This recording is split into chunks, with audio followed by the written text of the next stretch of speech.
偶尔半透明，虾大又新鲜，哎，怡宝半透明，这好吃。好吃啊！我看里面是什么？这个虾很 Q 弹，那里面的馅料很香，有麻油的味道。哦，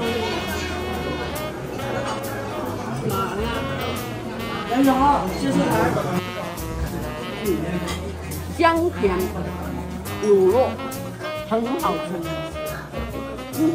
有糯米的味道，真的很好吃。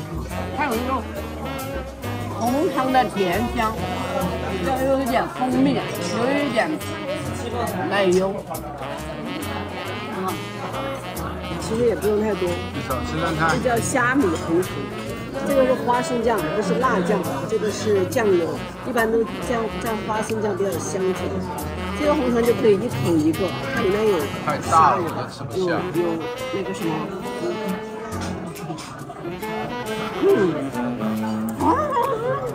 真的假的？好简单。不要装，你又没是做广告的。没有油条贵，家人的